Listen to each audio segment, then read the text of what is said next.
1 3/4 cup warm milk. 1 cup active peaked starter. Mix it up. Add an egg. How do people crack eggs with one hand? I can't figure it out. 1/4 cup of syrup, honey, or sugar. I'm using syrup. Like syrup literally from my dad's maple trees.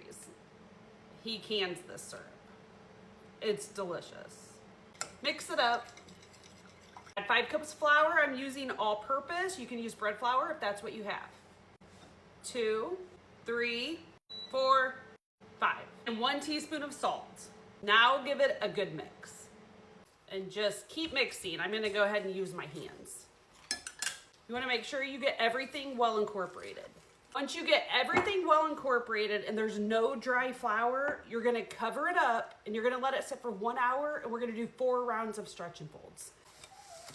It's been an hour and we're gonna do our first round of stretch and folds. Wet your hand first. You're just gonna grab it, pull it up and stretch it as far as it'll let you, and then fold it over. You're gonna do that as many times as you can.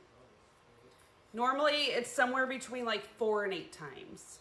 And then once you start feeling the tension, just cover it back up, and we're gonna do 4 rounds of this, a half hour in between. So this was our first round. We're gonna do it 3 more times, 1/2 hour in between each time. Each time I'm just gonna stretch it until it gives me too much tension and doesn't want to stretch anymore. And then you're just gonna cover it up and you're gonna let it sit on the counter and bulk ferment till it's about double in size. You should see a nice dome. You should see some bubbles on the bottom. It should pull away nicely from the edges. You will probably see a few bubbles on the top. The dough is ready and we're gonna make our filling.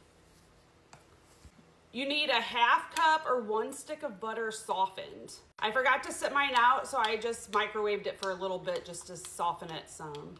1/2 cup brown sugar packed, and 2 to 3 teaspoons of cinnamon, depending on how much you want.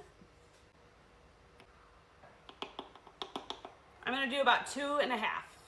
Give that a good mix. If you don't wanna mix it all together, you can just layer it separately. There it is, all mixed. Lightly flour your countertop and dump your dough. Now you want to spread this out into the best rectangle you can. You could also roll this out. I just don't want to dirty my rolling pin. Now you're just gonna spread your cinnamon sugar butter mixture all over it. And I'm just thinking I want a little more brown sugar than that.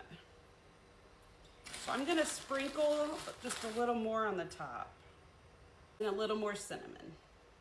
Here's the tricky part. You're gonna roll it up. I'm using a bench scraper to get it started. You wanna roll it as tight as you can. Once you have it into a log, you're gonna cut it into about this big of slices. I'd say maybe 1.5 to 2 inches. I'm using my bench scraper. You can use a knife or whatever you have. I'm taking a baking dish, and I'm actually only gonna make half of these. I'm gonna freeze the other half for a later time.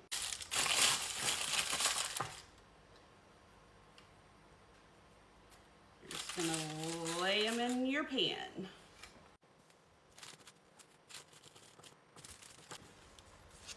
These I'm gonna sit on a cookie sheet and flash freeze them in the freezer. That way I can pull them off and freeze them in a Ziploc bag individually and they won't stick.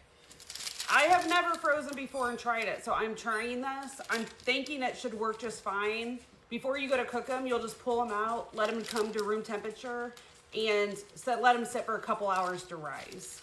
So that's what I'm doing with those.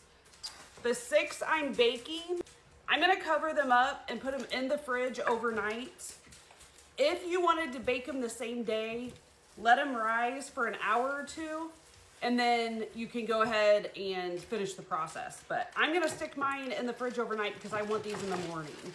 And then when I pull them out though, you need to make sure you pull them out a couple hours ahead of time so that they have time to rise. And that's it. They're covered, going in the fridge, and we'll see you back tomorrow.